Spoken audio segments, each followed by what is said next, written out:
to be here. It's my pleasure to be here in front of you all dignitaries. And firstly, when Sir said I was English trainer, when I had an interview in Max TV, there in interview, the madam asked a question to me that degree is not a success. I said, degree is not only a success. అంటే degree ఒక్కటే మన లైఫ్లో success కాదు అని నేను చెప్పాను. So madam said ఎందుకు కాదు, నువ్వు డిగ్రీ సక్సెస్ కాదంటున్నావు కదా, ఒక మనిషి 1 లక్ష రూపాయలు నెలకు సంపాదిస్తే when a person earn 1 month, in 1 month 1 lakh, he is success. Said madam. I said no, but why? He said, madam asked why. I said the real success begins with the happiness of your parents and happiness of your parents and your elders. This is the main thing. మన అమ్మ నాన్న ఎప్పుడైతే మన వల్ల సంతోషంగా ఉంటుందో అదే real success అని నేను చెప్పాను. So okay, when the madam asked me one more question, then madam said yes, that is right, making parents is happiness. When we earn 1 lakh rupees, they will think when I was giving 50,000 to my parents, నేను ఒక 50,000 మన అమ్మ నాన్నకి ఇస్తున్నా, నేను హైదరాబాద్లో ఉంటున్నా, నేను జాబ్ చేస్తున్నా, I was sending 50,000 to my parents, they are well happy with the money. But the real happiness when you go to your parents, when you ask their problems, when you speak with them, when you stay with them, when you eat with them, then that is the real success in your life. You have to notice this point. And I think one more question she asked to me, the Bala sir, you're youngest trainer in 18 years, why should you join the motivation field? Why should you join the motivational field? There are many fields you can join and you can success. But the thing is, a person, an IAS officer, in interview for an IAS officer, a madam asked him, sir, there are many, you are a civil engineering. The sir who came to interview, he was civil engineering. He has job, he will earn 2 months, for 1 month he will earn 2 lakhs. It is better salary. Then why you joined UPSC? The sir said, there is many sectors to which can join, but the satisful sector, but... Sir, మా ఏకత్వ ఇంకా కొన్ని better అనుకుంటున్నాం sir, కొన్ని better అనుకుంటున్నాం. బోధనని మా ప్రీతమ నాయకులు నాకు తెలుసు, సార్ దగ్గరికి వెళ్ళి ఒక మంచి పని, సమాజం కోసం ఒక పని చెప్తే, శ్రీనివాసు యొక్క వ్యక్తిగత పని చెప్తే అది ఇవ్వచ్చు ఇవ్వకపోవచ్చు. ఈజ్ మై యూపీఎస్సీ అంటే మనం 100% ఆ జాబ్ని మనం నిర్వర్తిస్తాం అంటేనే ఆ జాబ్ని మనం జాయిన్ కావాలి, అప్పుడే ఆ జాబ్కి మనం న్యాయం చేసినట్టు. So we have to join in that job, we have to satisfy it. అంటే ఏ జాబ్లో అయినా, ఏ జాబ్లో కూడా మనకు శాలరీ వస్తుంది, కానీ ఒక జాబ్లో జాయిన్ అయినప్పుడు మనం సాటిస్ఫైగా ఉండాలి. So that is the main thing. And one more thing is, the madam ask me, sir you are telling yes, the students parents తోని పిల్లలు టైం స్పెండ్ చేస్తలేరు, వాళ్ళు లాంగ్ డిస్టెన్స్లో ఉంటున్నారు, 1 lakh 2 lakh earn చేస్తుంటూ సిటీస్లో ఉంటున్నారు, పేరెంట్స్కి టైం ఇస్తలేరు. Yes, but in small age, in our age, parents are not giving time to us. అంటే మనకు కూడా పేరెంట్స్ టైం ఇస్తలేరు, వాళ్ళ బిజీ వర్క్లో వాళ్ళు ఉంటున్నారు. Yes, it is real, but the thing to success in our life, మనం ఒక స్టేజ్కి రావడానికి, మనం ఈరోజు ఇక్కడ ఉండడానికి, ఈరోజు ఒక 1000 రూపాయలు మనం మన బట్టలు స్పెండ్ చేయడానికి వాళ్ళు ఎంతో కష్టపడుతున్నారు. So they can't give time, but for that thing they are given our time. వాళ్ళు వాళ్ళ టైం ఇచ్చి, వాళ్ళు day and night hard work చేసి మనకి ఈ స్టేజ్లో తీసుకోవడానికి వాళ్ళు టైం ఇవ్వలేకపోతున్నారు. బట్ ఆ స్టేజ్కి వెళ్ళిన తర్వాత, మనం ఒక సక్సెస్ ఫీల్డ్కి వెళ్ళిన తర్వాత, we must and should give our time to them, we must and should give our happiness to them. When we sit with the parents and eat, the happiness will not get earning of 2 lakhs per month also, 1 crore of month also. ఆ happiness ని మనం సంపాదించాలి friends. ప్రాంతం ఏదైనా, భాషలు వేరైనా, దేశమన్న ఒక్కటం, దేహ స్పర్శ పోనా, ఇదే ఇదే నవభారత గీతాసారం, कांचन कांचन सपनकु साक्षात्कारम. थैंक यू फॉर गिविंग खुलकर बोलना है और आपको समझकर सुनना है. आजादी के पूर्व देशभक्ति का अर्थ कुछ और होता था, परंतु आजादी के बाद देशभक्ति का अर्थ कुछ और हो गया. मैं नहीं मानती राष्ट्रगान के 52 सेकंड में खड़े होकर गाना या वंदे मातरम और भारत माता के जय के जोरों शोरों से नारे लगाना देशभक्ति है. मैं नहीं मानती. तकलीफ तो मुझे तब होती है तब आजकल का ये नौजवान राष्ट्र निर्माण को छोड़ के धर्म और मजहब के लड़ाइयों पर ये भूल जाता है कि जिस धरती को वो लौटते हुए जा रहा है, उस धरती का एक एक इंच हासिल करने के लिए मेरे पूर्वजों ने खून की नदियां बहा दी थी. केवल सेना में भर्ती होकर वीर सिपाही बनकर देशभक्ति नहीं कहते. केवल सेना में भर्ती होकर वीर सिपाही बनना देशभक्ति नहीं होती. मैं नहीं मानती.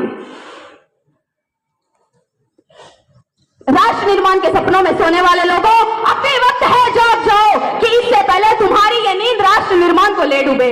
धर्म मजहब के लड़ाइयों में झगड़ने वाले लोगों, अब भी वक्त है, अपनी राष्ट्रभाषा को जग का सिरमूर बनाओ और राष्ट्र निर्माण में अपना योगदान दो। जातिवाद, नातीवाद, दक्षरवाद और खासकर भ्रष्टाचार ही राष्ट्र निर्माण में रुकावट है।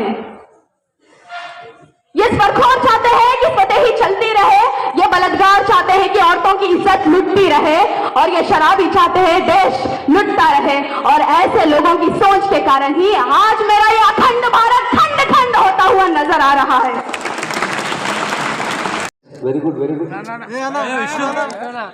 వంశీ అంటారు విష్ణు ఇక్కడ పక్కలమ్మ ఒకసారి నేను చేయమంటాను మీరు అందరూ చేయడం ఎమ్మెల్యే శివశెట్టి గారు జయో జయో ఎమ్మెల్యే శివశెట్టి గారు జయో జయో thank you sir thank you very much Reddy గారిని డిస్టిక్ లైబ్రరీ చైర్మన్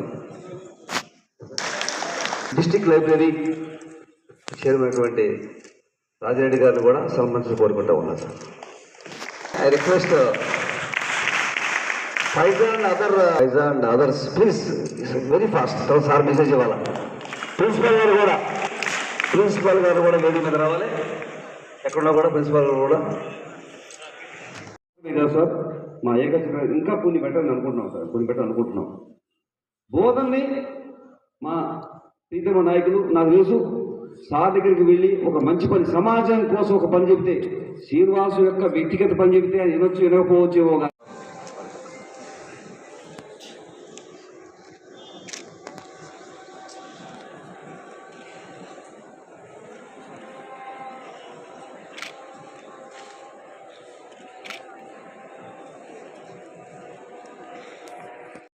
ఇన్స్పిరేషన్ అయిన మా అమ్మాయి స్పీచ్ మీద అనేక సభల్లో వందల వేల లక్షల సభల్లో మాట్లాడినా కానీ ఆ అమ్మాయి మాట్లాడినటువంటి మాటలు ఈ దేశ ప్రజాస్వామ్యాన్ని, ఈ దేశంలో ఉన్నటువంటి లౌకిక తత్వాన్ని, ఈ దేశంలో ఉన్నటువంటి ఐకమత్యాన్ని చాటడానికి అది ఒకటే ఉదాహరణగా ఆ రోజు ముఖ్య అతిథిగా సుదర్శన్ రెడ్డి గారు ఇన్స్పిరేషన్ అయి డైస్ మీద ఆ అమ్మాయిని అభినందిస్తూ ఆ టీంలో ఉన్నటువంటి వాళ్ళని అందరినీ కూడా అభినందించినటువంటి సందర్భాన్ని ఈ 10 రోజుల్లో మేము అనేక పర్యాయాలు ఎక్కడ కలిసినా దీన్ని చర్చించుకుంటున్నాం.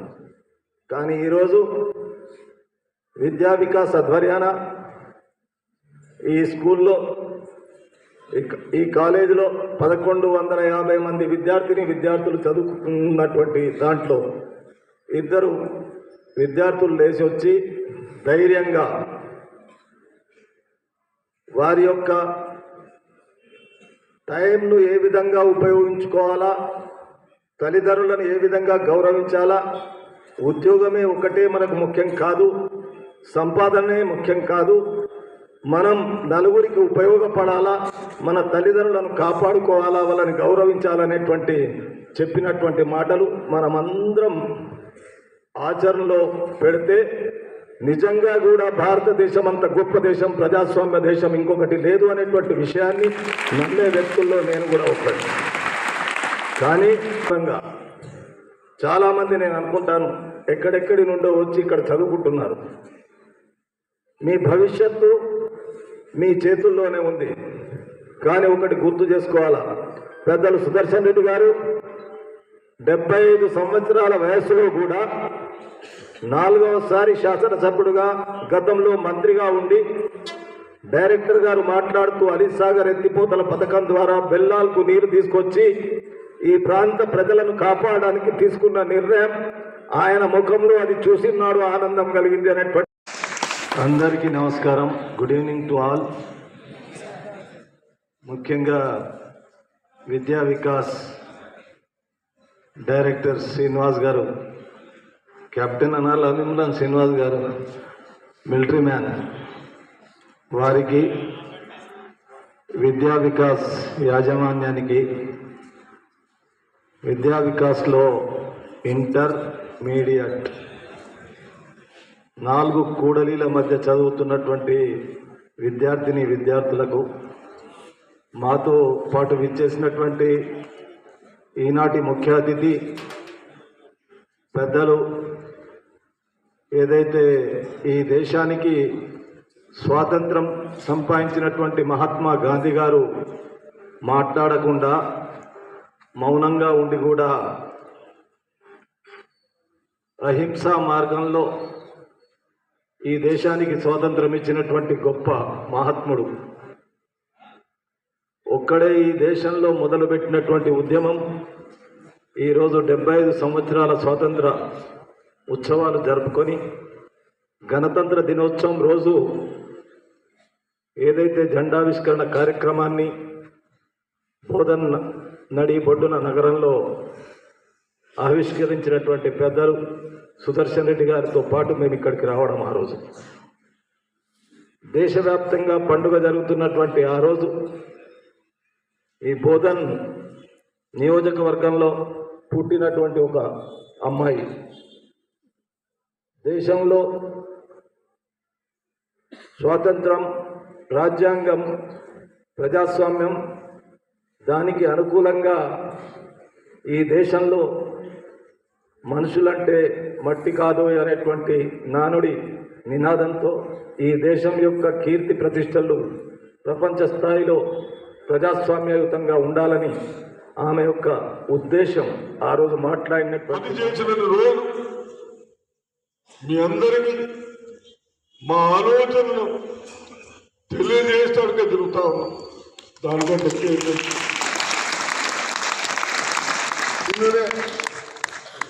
మన ఉట్టిగా ఐటీ బిల్డింగ్ కట్టారు కానీ నా విద్యార్థులకు వాళ్ళు జాబ్స్ లేవు అని చెప్పారు. సార్ నాకు కొద్దిగా టైం ఇవ్వండి, ఆ బిల్డింగ్ ఫుల్ చేస్తామని చెప్పారు. అంటే అంత ఎంప్లాయ్మెంట్ ఇస్తామని చెప్పారు ఐటీలో. ఈ విధంగా తప్పనిసరిగా నువ్వు ఐఏఎస్, మీరు ఐఏఎస్ కాదు, మా సనీల్లో కూడా ఐఏఎస్ ఉన్నారు. ఒక సనీల్లో సిమెంట్ టెక్నాలజీ చేసుకున్నాడు. ఎన్ని ఫ్యాక్టరీలు పెట్టినో 7 ఫ్యాక్టరీలు పెట్టారు. ఎట్లా పెట్టినో టెక్నాలజీ చేసుకున్నాం. మన రాజశేఖర్ రెడ్డి గారు మాజీ కీర్తి చేతులు వారి ఫ్యాక్టరీ కూడా మా సభ్యులలో పెట్టారు. ఎందుకు ఇచ్చినా టెక్నికల్ స్ట్రాంగ్ చేయాలి. ఒకవేళ అక్కడ పైసలకు దేనికి ఏం లేదు, చదువు బ్రేక్ 6 months 1 year ఉంటుంది. దాంతో మనకి డిఫరెంట్ డిసీజెస్ వస్తూ ఉన్నాయి. అందుకొరకే మొన్న నుంచి గాను ఆయిల్ స్టార్ట్ చేశాం. ప్రెస్ ద్వారా చెప్తా ఉన్నాను, ఓన్లీ 15 to 20 days కంటే వాడద్దు, అది కూడా మంచిది కాదు. మనం కొద్ది తీసుకుందాం, 15 రోజులు 20 రోజుల లోపల సరిపోయేంత తీసుకుందాం, మళ్ళీ పట్టించుకోవచ్చు. ఇవన్నీ టెక్నికలే కొన్ని ఉన్నాయి. కొందరు అంటారు అది మంది ఎక్కువ ఉన్నదని. చాలా ఉన్నాయి కాబట్టి మీ అందరిని అభినందిస్తూ ఉన్నాను. తప్పనిసరిగా ఎడ్యుకేషన్తో పాటు టెక్నికల్